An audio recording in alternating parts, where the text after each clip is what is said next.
Hello friends, কেমন আছেন সকলে? আশা করি ভালো আছেন। তো আমি আজকে আপনাদের সাথে এমন একটা রেসিপি শেয়ার করতে এসেছি, যেটা আমি কলেজ লাইফে খুব খেতাম। মানে যেদিনকে হাতে সময় খুব কম থাকতো, কম সময়ে আমি এই সবজিটা বানিয়ে নিতাম। তো প্রথমেই আমি যেটা করতাম যে সবজিটা নিতাম ফ্রোজেন সবজি।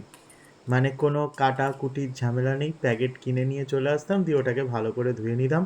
আলুটা যেহেতু প্যাকেটে থাকতো না, সেই জন্য আলুটাকে একটু ছোট ছোট করে আমি কেটে নিতাম।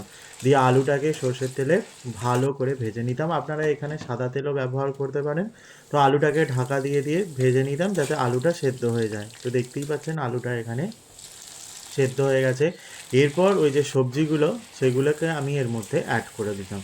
দিয়ে বেশ ভালো করে নেড়ে চেড়ে এটাকে কিছুক্ষণ ভেজে নিতাম। মাথায় রাখবেন যে ভালো করে একটু ভেজে নিলে কি হয়, যে গন্ধটা একটা থাকে সবজির, সেটা কিন্তু থাকবে না।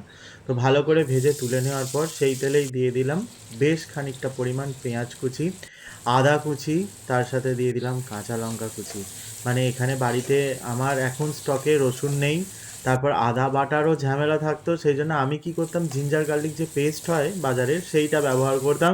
কিন্তু আস্তে আস্তে ওইটার মধ্যে যেন একটা সেই কিরম একটা গন্ধ আসতো, সেই জন্য সেটা ব্যবহার করা আমি তুলে দিয়েছিলাম। তো এরকম আদা কুচি, রসুন কুচি, এখানে যেহেতু রসুন নেই সেই জন্য রসুন দিলাম না, আদা কুচি।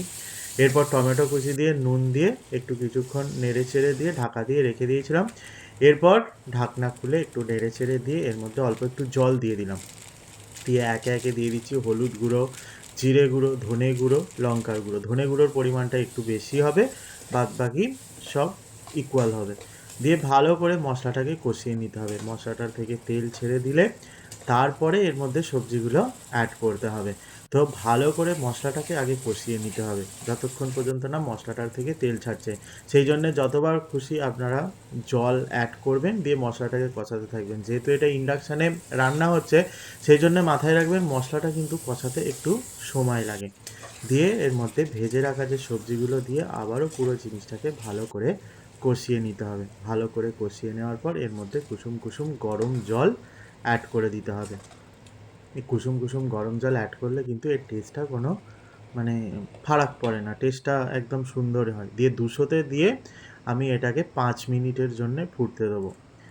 এদিকে দেখুন ভাত আমি কিছুটা পরিমাণ করে রেখে দিয়েছি। এটাকে আমি একটু ওই মানে কী করবো, একটু মটরশুঁটি দিয়ে নেড়ে নেবো। এই মটরশুঁটি দিয়ে নেড়ে নেবো বলে মটরশুঁটিটাকে ভালো করে ধুয়ে নিয়েছি। এখানে দেখতেই পাচ্ছেন ৫ মিনিট হয়ে গেছে। এরপর ঢাকনা খুলে ১৪০০-তে দিয়ে দিলাম। দিয়ে ফ্রেশ ক্রিমটা দিয়ে দিলাম। দিয়ে দিলাম ধনেপাতা কুচি। দিয়ে ভালো করে একটু নেড়ে চেড়ে দিয়ে ২-৪ মিনিট ফুটিয়ে নেবো ঢাকা দিয়ে। তাহলেই এটা কিন্তু রেডি হয়ে যাবে। তো ২ মিনিট দেখুন আমি ফুটিয়ে নিলাম। এটা রেডি হয়ে গেছে।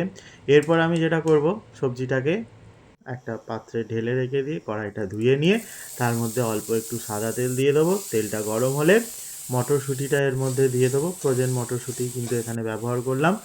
দিয়ে যে ভাতটা করে রেখেছি সেটাকে এর মধ্যে দিয়ে দিলাম।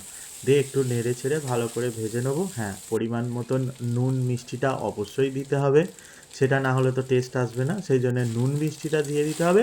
দিয়ে ভালো করে একটু নেড়ে ছেড়ে দিয়ে ২-৪ মিনিটের জন্য ঢাকা দিয়ে রাখতে হবে। তারপর এটাকে ঢাকনা খুলে গরমাগরম পরিবেশন করে দিতে পারবেন। তো কেমন লাগলো আজকের রেসিপি অবশ্যই কমেন্ট করে জানাবেন। এই রেসিপিগুলো খুবই ইজি হয়। এগুলো আপনারা যে কোনো দিন, যে কোনো সময়, যে কোনোভাবে বানিয়ে আপনারা পরিবেশন করতে পারেন। খেতে কিন্তু সত্যিই খুব ভালো হয়। একবার বাড়িতে ট্রাই করে দেখুন। আর যারা আমার চ্যানেলটি এখনও সাবস্ক্রাইব করেননি, চ্যানেলটি সাবস্ক্রাইব করে দিন। দেখা হচ্ছে নেক্সট ভিডিওতে।